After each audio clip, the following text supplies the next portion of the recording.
Welcome to SCN news bulletin. ముందుగా headlines. వరద ప్రభావిత ప్రాంతాల్లో పర్యటించిన హోంమంత్రి అనిత.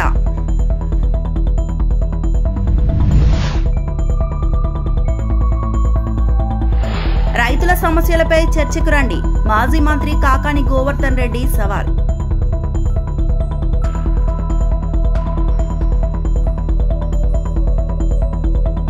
శ్రీకాళహస్తి ఆలయం భూముల ఆక్రమణలపై చింతామోహన్ ఘాటైన వ్యాఖ్యలు, కాంగ్రెస్ ధర్నా. అనకాపల్లి జిల్లాలో తుఫాన్ దాటికి నష్టపోయిన ప్రాంతాలను హోంమంత్రి అనిత పరిశీలించారు.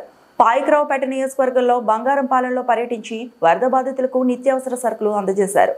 బాధితులు ప్రభుత్వం ఆదుకుంటుందని మంత్రి ధైర్యం చెప్పారు.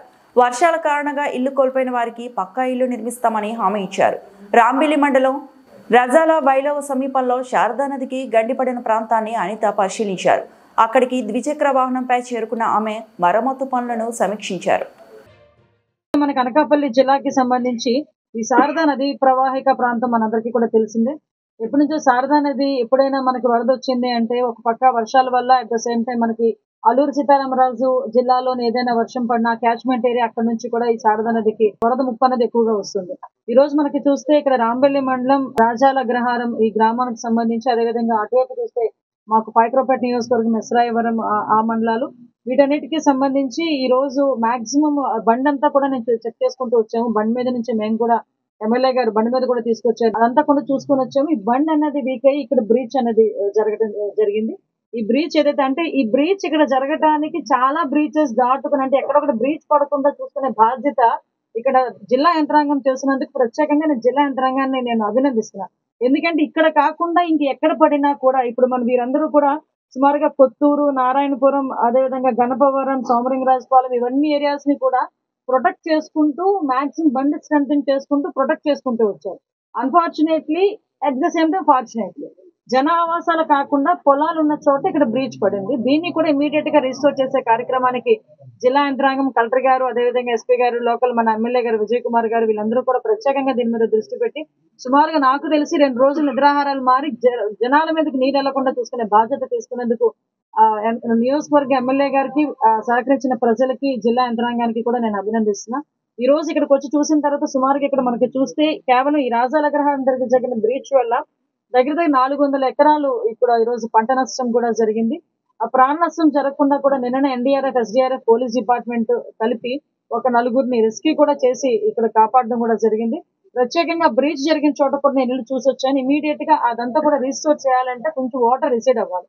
వాటర్ రిసీడ్ అవ్వాలంటే కొంచెం శాండ్ బ్యాగ్స్ వేసి ఓన్లీ శాండ్ బ్యాగ్స్ ని ఇక్కడికి 35,000 శాండ్ బ్యాగ్స్ ని సమకూర్చారు కలెక్టర్ గారు. దానికి కూడా ట్రాన్స్పోర్ట్ చేయడానికి కూడా చాలా చిన్న నేరో రోడ్ అయినప్పటికీ కూడా చాలా స్పీడ్ గా వర్క్ చేయడానికి ఈ రోజు ముందుకు వచ్చి కేవలం రేపు ఈవినింగ్ కల్లా దాన్ని ఒక గట్టు ఏర్పాటు చేయడానికి, శాండ్ బ్యాగ్స్ తో గట్టు ఏర్పాటు చేయడానికి చేసిన తర్వాత ముందు టెంపరీ రిస్టోరేషన్, తర్వాత పర్మనెంట్ రిస్టోరేషన్. పర్మనెంట్ రిస్టోరేషన్ కి ఇప్పుడే నేను ఇరిగేషన్ SC వాళ్ళతో మాట్లాడితే దగ్గర 2.5 కోట్ల రూపాయలు అవుతుందని చెప్పారు. ఇమీడియట్ గా డిజాస్టర్ మేనేజ్మెంట్ లో పెట్టించి ఆ పర్మనెంట్ రిస్టోరేషన్ చేసే బాధ్యత కూడా యాజ్ అ డిజాస్టర్ మేనేజ్మెంట్ మంత్రిగా కూడా నేను అది కూడా వీళ్ళందరికీ కూడా హామీ ఇస్తున్నా. As early as possible permanent restoration కూడా చేసుకుంటాం.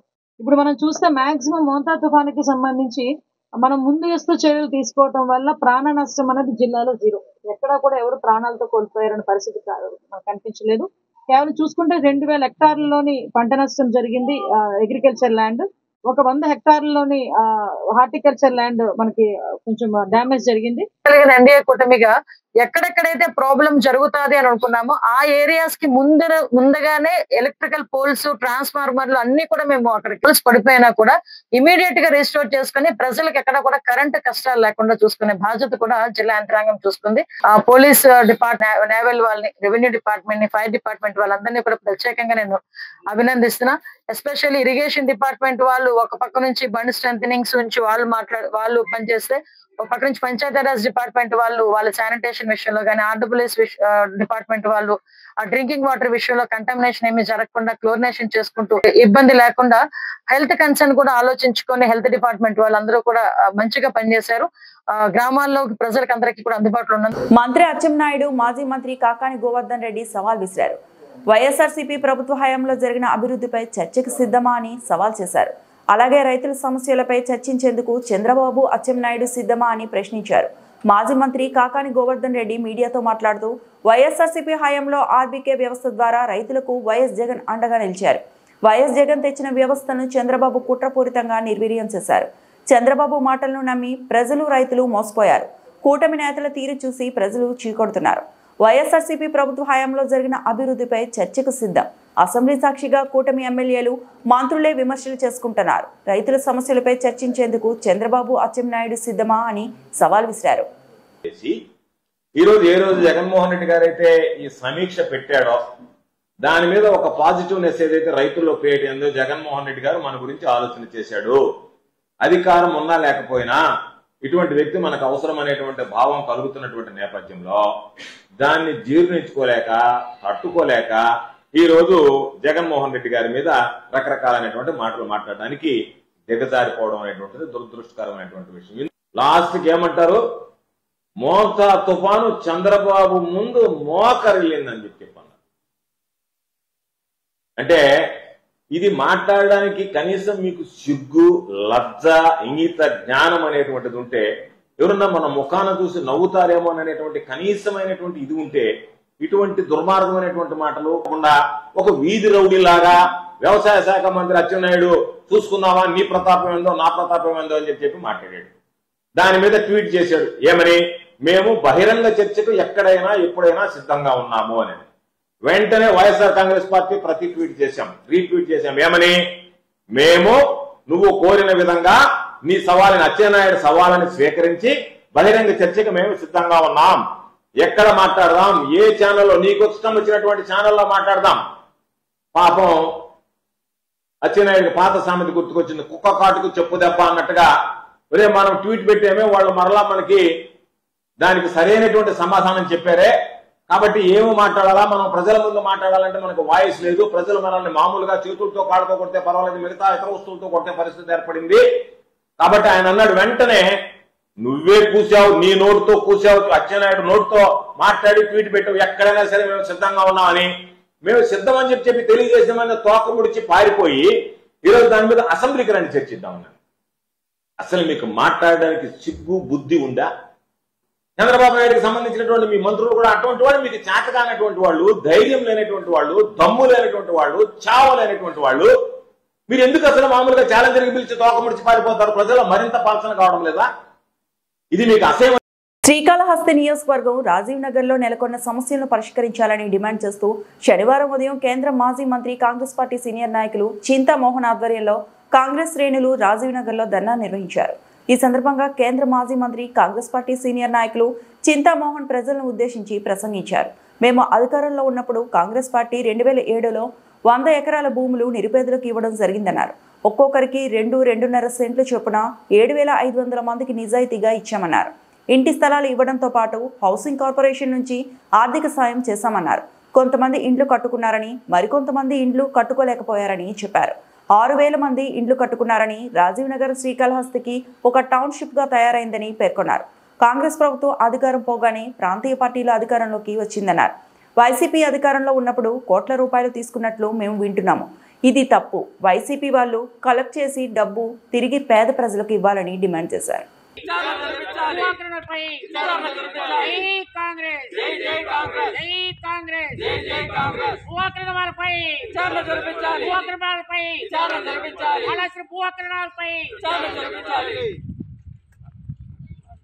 నుంచి ఈరోజు ధర్నా చేయడం జరుగుతూ ఉంది కాంగ్రెస్ పార్టీ ఆధ్వర్యంలో. ఎందుకు? మేము అధికారంలో ఉన్నప్పుడు 2007లో కాంగ్రెస్ పార్టీ 100 ఎకరాల భూమిని నిరుపేదలకు ఇవ్వడం జరిగింది. ఈ 100 ఎకరాల భూమిని ఒక్కొక్కరికి 2 సెంట్లు 2.5 సెంట్లు లెక్కన దాదాపు 7,500 మందికి మేము ఇచ్చాం, నిజాయితీగా ఇచ్చాం. మరి అందరికి కూడా రుణ సహాయం కూడా హౌసింగ్ కార్పొరేషన్ నుంచి సహాయం చేయడం జరిగింది, ప్రభుత్వం తరఫున ఇవ్వడం జరిగింది. అందరూ కొంతమంది ఇల్లు కట్టుకున్నారు, కొంతమంది ఇల్లు కట్టుకోలేకపోయారు. దాదాపుగా 6,000 మంది ఇల్లు కట్టుకున్నారు. ఇది ఒక టౌన్షిప్ లాగా తయారైంది. ఎక్కడ కాళహస్తికి. మరి అక్కడ లేనటువంటి నిరుపేదలందరూ ఇక్కడికి వచ్చారు, కట్టుకున్నారు, ప్రశాంతంగా ఉన్నారు. కానీ వచ్చినటువంటి ప్రభుత్వాలు, మరి వైసీపీ ప్రభుత్వంలో లక్షలాది రూపాయలు, లక్షలు కాదట కోట్ల రూపాయలు ఈ పేదవాళ్ళ దగ్గర నుంచి తీసుకుంటున్నట్టుగా మేము వింటున్నాం. దీన్ని మేము ఖండిస్తున్నాం. ఇది తప్పు, పొరపాటు. కాంగ్రెస్ పార్టీ రాజీవ్ గాంధీ పేరు మీద తీసుకొచ్చినటువంటి ఈ కాలనీ పేరు మీద ఉన్నటువంటి వాళ్ళ దగ్గర నుంచి వైసీపీ నాయకులు డబ్బు కలెక్ట్ చేయడం అనేది పొరపాటు. కోట్ల రూపాయలు కలెక్ట్ చేశారని మాకు ఫిర్యాదులు వచ్చాయి. దీన్ని వెంటనే వాళ్ళకి ఆ డబ్బు తిరిగి ఇవ్వాలని నేను డిమాండ్ చేస్తున్నాను కాంగ్రెస్ పార్టీ తరఫున. ఎవరు పేదవాళ్ళ దగ్గర నుంచి ఎవరు తీసుకున్నారో ఆ డబ్బు కోట్ల రూపాయలంతా ప్రతి ఒక్కరికి 1,00,000, 2 లక్షలు, 3 లక్షలు తీసుకున్నారంట. ఆ డబ్బును వెంటనే రిటర్న్ చేయాలని నేను కాంగ్రెస్ పార్టీ తరఫున నేను డిమాండ్ చేస్తున్నాను. మరి రెండవది 300 ఇళ్ళు, 300 ఇళ్ళుంటే 300 ఇళ్ళు మరి అక్కడ కొట్టేశారని విన్నాం. మరి ఈ కూటమి ప్రభుత్వం వచ్చిన తర్వాత అన్ని వినాశకాలే. కూటమి ప్రభుత్వంలో మేము ఆశించాం మనవరం బెల్ ఫ్యాక్టరీ పనులు పూర్తయ్యి ప్రతి ఇంటికి ఒక ఉద్యోగం వస్తుందని ఆశించాం. ఒక్క ఉద్యోగం రాలేదు ఈ రోజు వరకు. రంపచోడవరం డివిజన్ పోలీస్ అమరవీరుల దినోత్సవం సందర్భంగా పోలీస్ రక్తదాన శిబిరం. రంపచోడవరంలో పోలీస్ అమరవీరుల దినోత్సవం సందర్భంగా డీఎస్పీ ప్రశాంత్ కుమార్ ఆధ్వర్యంలో ఏర్పాటు చేసిన రక్తదాన శిబిరం. డీఎస్పీ ప్రశాంత్ కుమార్ మాట్లాడుతూ పోలీసుల సమాజంలో ఒక భాగమని, సమాజ శ్రేయస్సు కోసం అహర్నిశలు పోలీసు సిబ్బంది కృషి చేస్తూ ఉంటారని, పోలీసు ఎల్లప్పుడూ లా అండ్ ఆర్డర్ సంరక్షించడమే కాదు సమాజ సేవలో కూడా ముందుంటారు అనే దానికి ఈ రక్తదాన శిబిరం ఒక నిదర్శనమని ఆయన అన్నారు. గిరిజన ప్రాంతంలో రక్తం అనేది చాలా విలువైనదని, రక్తహీనతతో ఎంతో మంది అవస్థపడుతూ ఉంటారని, ఈ రక్తదాన శిబిరాల వల్ల ప్రాణాపాయ స్థితిలో ఉన్న రోగులకు ఎంతో ఉపయోగకరంగా ఉంటుందని ఉద్దేశంతో పోలీస్ ఆధ్వర్యంలో ఈ రక్తదాన శిబిరం ఏర్పాటు చేయడం జరిగిందని ఆయన అన్నారు. సమాజ సేవ కోసం రక్తం చిందించే పోలీసులు రక్తదానం చేయడం ఎంతో హర్షణీయమని ఆయన అన్నారు. ఈ రక్తదాన శిబిరంలో పోలీస్ సిబ్బంది మరియు రంపచోడవరం మీడియా మిత్రులు తమ వంతుగా రక్తదానం చేయడం జరిగిందని తెలిపారు. అందరికీ నమస్కారం అండి. ఈ రంపచోడవరం పరిధిలో పోలీస్ అమరవీరుల దినోత్సవం సందర్భంగా పోలీస్ వారి ఆధ్వర్యాన్ని ఒక బ్లడ్ డొనేషన్ క్యాంప్ ఏర్పాటు చేయడం జరిగింది. సో బ్లడ్ డొనేషన్ క్యాంప్లో భాగంగా పోలీస్ వారు అండ్ స్వచ్ఛందంగా వచ్చిన ప్రజలు, మీడియా మిత్రులు కూడా బ్లడ్ ఇప్పుడు డొనేట్ చేస్తున్నారు. ఈ పోలీసు వారోత్సవాల్లో అమరవీరుల దినోత్సవం అన్నది మేము వారం రోజులుగా జరుపుకుంటూ వస్తున్నాం. ఇందులో చాలా కార్యక్రమాలు చేసుకుంటూ వచ్చాం.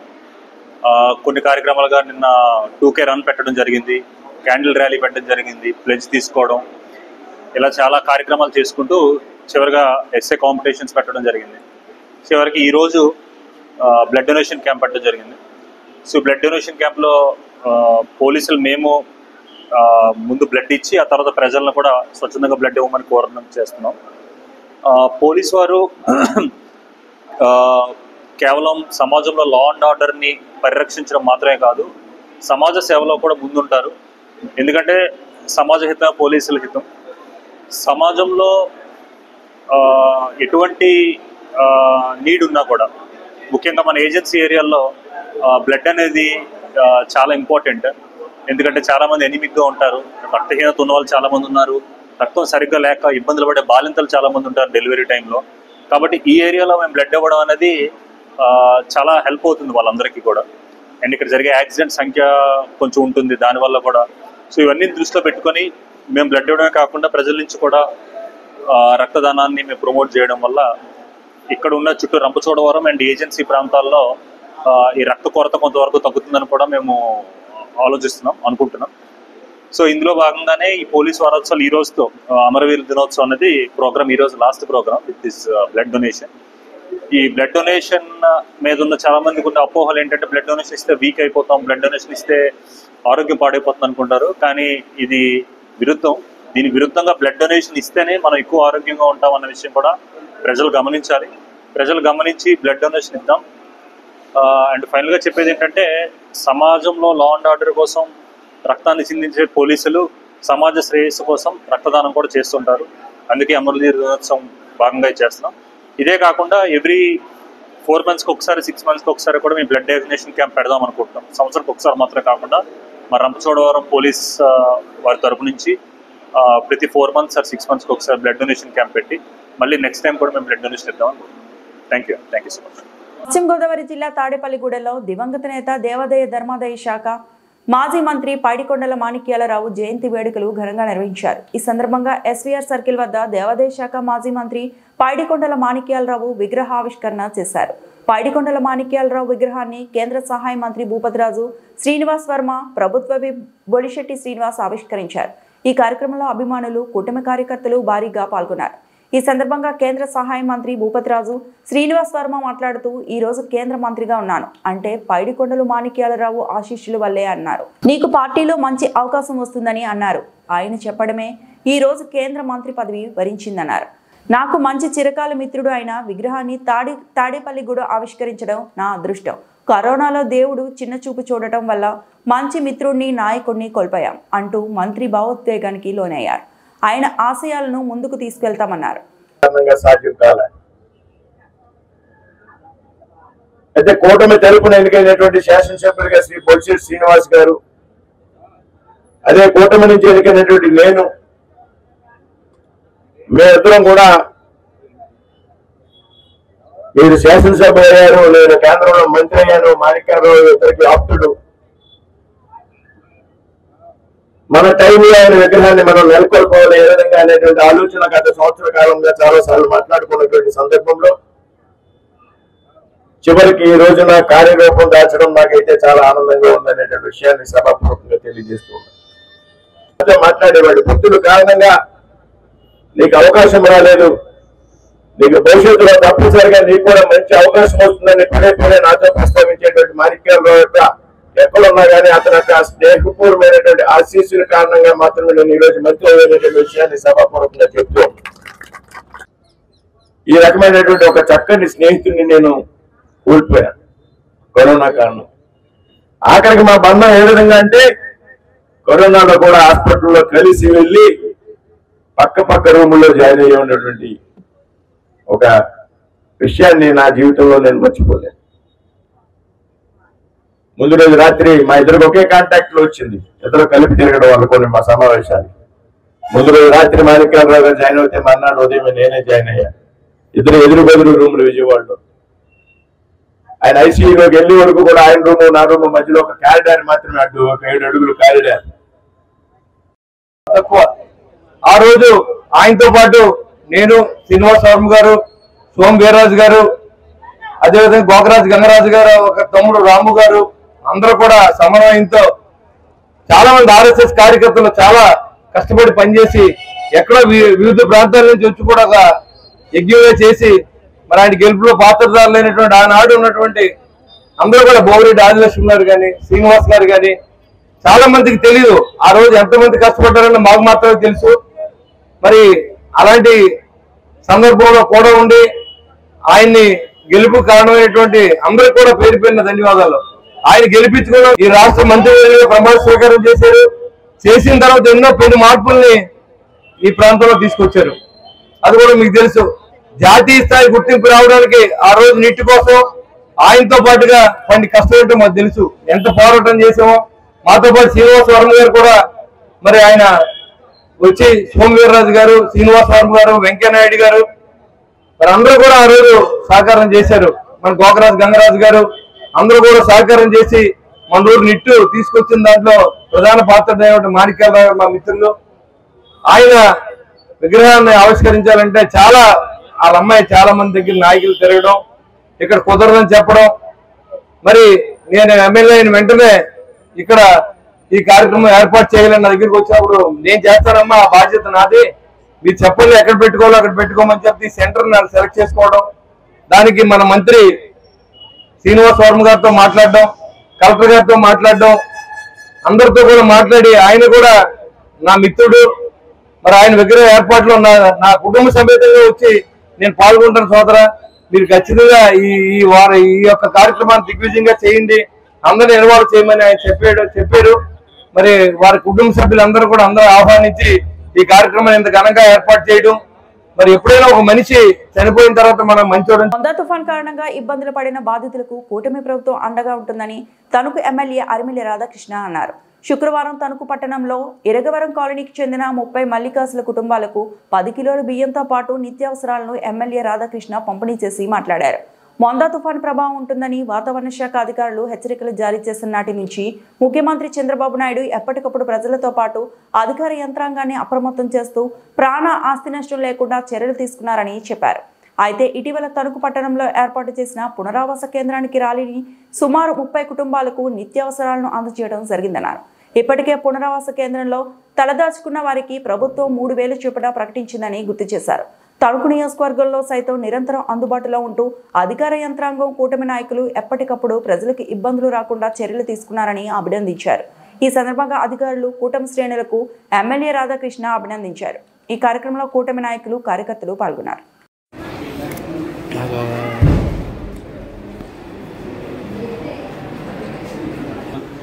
వచ్చినటువంటి మొంతా తుఫాన్లో భాగంగా ఆ రోజు తణుకులో రిహాబిలిటేషన్ సెంటర్ ఏర్పరిచి పునరావాస కేంద్రానికి ఎక్కడైతే ఇబ్బంది ఉంటుందనుకున్నామో అటువంటి వారు అందరినీ కూడా పునరావాస కేంద్రానికి పంపించడం జరిగింది. అయినప్పటికీ కూడా ఎక్కువగా వర్షాలు గాలులు వస్తాయనే ఆలోచనతో వారందరినీ కూడా పునరావాస కేంద్రానికి తీసుకొచ్చి అక్కడే భోజన సదుపాయాలు ఏర్పాటు చేయడం జరిగింది. అదేవిధంగా ప్రభుత్వం కూడా 3,000 రూపాయలు పునరావాస కేంద్రంలో ఉన్న వారందరికీ కూడా ఈరోజు ఇవ్వడం జరిగింది. అయినప్పటికీ కూడా కొంతమంది మన 12వ వార్డులో ఉన్నటువంటి మల్లికాసులు వారందరూ కూడా చాలామంది పునరావాస కేంద్రానికి కొంతమంది రాలేకపోయారు. వారు కూడా ఎటువంటి ఇబ్బందులు లేకుండా వారు కూడా ప్రభుత్వం అందించేటటువంటి ఏదైతే సహకారం ఉందో పునరావాస కేంద్రానికి వచ్చిన వారికి మాత్రమే ఇవ్వడం జరిగింది. అయినప్పటికీ కూడా వారికి కూడా మేము అండగా నిలబడాలని ఈరోజు పునరావాస కేంద్రానికి రాని వారికి కూడా 10 కేజీల బియ్యం, 1 కేజీ షుగరు, అదేవిధంగా వెజిటబుల్స్, కూరగాయలు కూడా వారందరికీ కూడా అందించడం జరుగుతుంది. దాదాపు 30 కుటుంబాలకి ఈరోజు ఇవి అందించామని సందర్భంగా తెలియజేసుకుంటున్నాను. అందరూ కూడా ఈరోజు ప్రభుత్వం ప్రతి ఒక్కరికి కూడా అండగా నిలబడుతూ ఈ ప్రభుత్వం ప్రజల సంక్షేమమే ధ్యేయంగా ప్రజలకి అందరికీ కూడా అందుబాటులో ఉండే విధంగా ఏ కార్యక్రమం అయినా సరే ఎటువంటి విపత్తు వచ్చినా ప్రజలందరినీ కూడా ఈరోజు అప్రమత్తం చేసి వారికి అన్ని విధాలుగాను కూడా అండగా నిలబడే విధంగా ఈ ప్రభుత్వం ముందుకు వెళ్తుంది. మొందా తుఫానుకి సంబంధించి కూడా మన నియోజకవర్గంలో అన్ని చర్యలు తీసుకుని అధికారులు, కూటమి నాయకులు అందరూ కూడా ఒక కోఆర్డినేషన్తో ఎటువంటి ఇబ్బందులు లేకుండా ఎక్కడ చెట్లు పడినా, ఎక్కడ కరెంటు పోల్స్ పడినా వెంటనే స్పందించి వాటిని పునరుద్ధరించి ఎటువంటి ఇబ్బంది లేకుండా ఒక చక్కటి సమన్వయంతో ఈరోజు ఆ తుఫానుకి సంబంధించినటువంటి కార్యక్రమాలన్నీ కూడా ఎదుర్కొని చేసి అక్కడ ప్రజలందరికీ కూడా ఎటువంటి అసౌకర్యం లేకుండా కూడా చేయడం జరిగిందనేది ఈ సందర్భంగా తెలియజేసుకుంటూ అధికారులకు, అదేవిధంగా కూటమి నాయకులకి, ప్రజలకి అందరికీ కూడా పేరు పేరున ఈ వార్తలు ఇంతటితో సమాప్తం.